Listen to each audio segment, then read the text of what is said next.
안녕하세요. 박찬하입니다. 오늘 이 시간은 동학의 시작, 천상문답 사건 두 번째 시간입니다. 동학을 아는 것은 동학이 시작하는 사건을 아는 것이 대단히 중요한데요. 수훈 최재우 대신사가 동학을 창도한 그 사건, 바로 1860년 음력 4월 5일에 있었던 천상문답 사건입니다. 동학의 3대 경전은 도원기서, 동경대전, 용담유사가 있는데요. 지난 시간에 동경대전에 나온 천상문답 사건을 알아보았고요. 이번 시간에는 두 번째로 용담유사를 알아보도록 하겠습니다. 이 용담유사는 한글 가사체로 되어 있는데요. 여기에는 교훈가, 안심가, 용담가, 몽중노소 문답가, 도수사, 권학가, 도덕가, 흥비가, 검결 등이 있습니다. 이 중에서 안심가를 보도록 하겠습니다.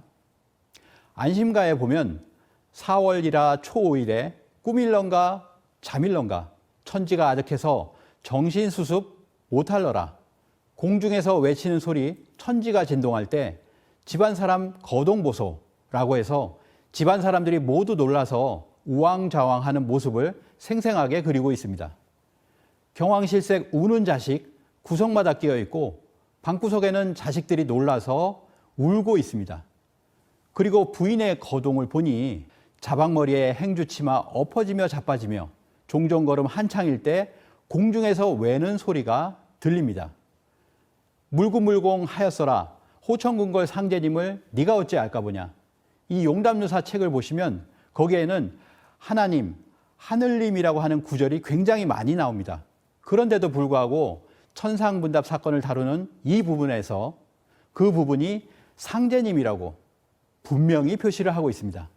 그렇게 들렸다는 거죠. 이 호천궁궐에 계시는 상제라고 해서 호천금궐 상제인데 줄여서 호천상제라고 이야기를 합니다.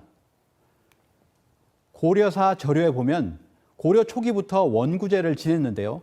거기에 호천상제님이 등장합니다. 고려 예종 때는 가뭄이 몹시 일었는데 기우제를 지내면서 호천상제님께 황제가 친히 제를 지내게 됩니다.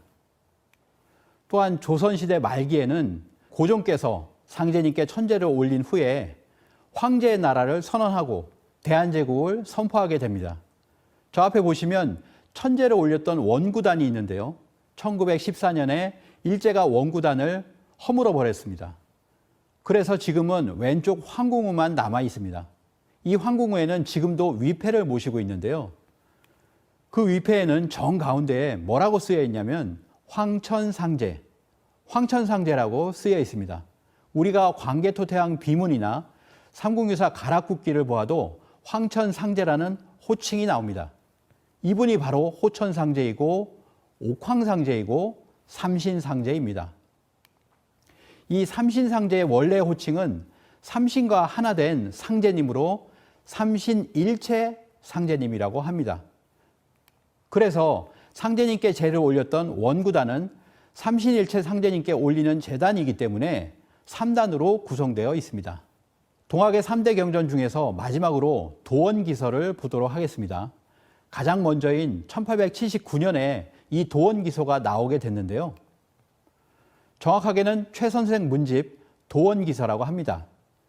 이 책에는 수훈의 생애, 동학 창도로부터 1880년에 이르기까지 초기 동학의 20년 역사가 정리되어 있습니다. 도올 김용옥 교수는 상제와의 해후에 관한 기록은 수훈 자신의 기술보다 대선생 주문집의 기술이 훨씬 더 자세하고 생생하다, 결코 무시할 수 없는 진실을 내포하고 있다고 이야기를 했습니다. 이 도원기서를 보면 이런 문구가 나옵니다. 공중에서 들리는 소리 누구십니까? 하니 상제께서 말씀하시기를 나는 바로 상제다. 너는 상제를 모르느냐? 너는 곧 백지를 펴고 나의 부도를 받아라. 선생님께서 아들을 불러 보이니 아들이 말하기를 저는 그 모양이 보이지 않습니다. 라고 하는 그런 구절이 나옵니다. 도원기서에도 역시 내가 바로 상제다. 라는 분명한 일성이 들리고 있습니다. 그리고 나서 이 도원기서에는 이런 말도 나옵니다. 상제왈 너는 내 아들이니 나를 아버지라 부르라. 너는 내 아들이다. 바로 상제님의 아들이, 하느님의 아들이 바로 수은 최재우 선생이라는 겁니다. 수은이 상제를 만나 대담하는 광경은 인격적인 관념을 뚜렷이 드러내고 있습니다. 다시 말해서 최재우가 말한 무국대도의 출발점이 인격신 상제님과의 해우였다는 이 사실이야말로 동학의 성격을 규정하고 있는 것입니다.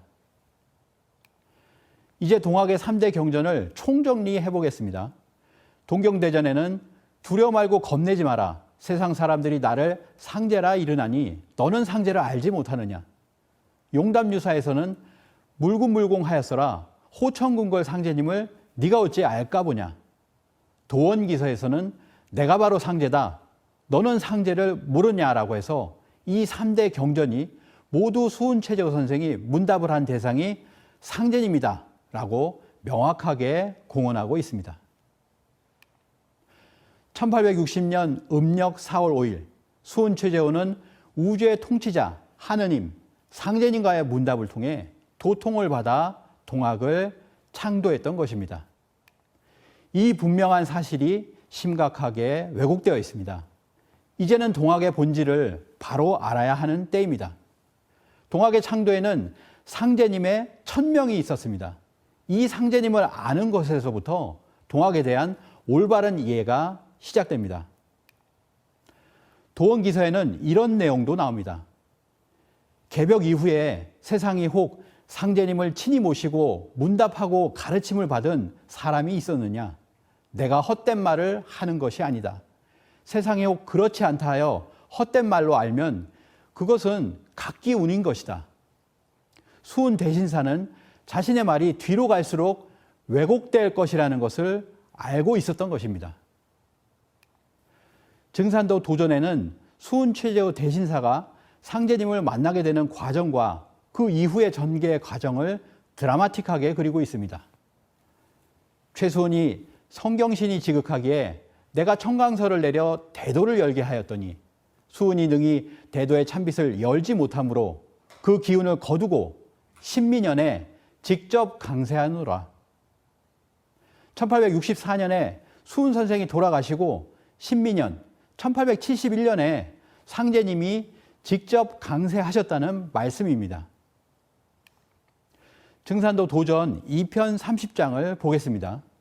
최수은에게 천명과 신교를 내려 대도를 세우게 하였더니 수은이 능히 유교의 태밖에 벗어나 진법을 들춰내어 신도와 인문의 표대를 지으며 대도의 찬빛을 열지 못하므로 드디어 갑자년에 천명과 신교를 거두고 신민년에 스스로 이 세상에 내려왔나니. 이어지는 마지막 구절입니다. 동경대전과 수은가사에서 말하는 상제는 곧 나를 이름이니라. 동경대전과 용담유사 그리고 도원기서에서 말하는 상제는 바로 나다라고 하는 것을 말씀하고 계십니다. 지금까지 말씀드렸던 동학창도의 배경이 되는 천상문답 사건의 주인공인 상제님, 그분이 이 세상에 오신 것입니다. 상제님이 오시니 그분을 모시라고 하는 것이 바로 동학의 시천주 사상입니다. 다음 이 시간에는 동학의 핵심 시천주 조문이 나오게 된 배경에 대해서 알아보겠습니다. 감사합니다.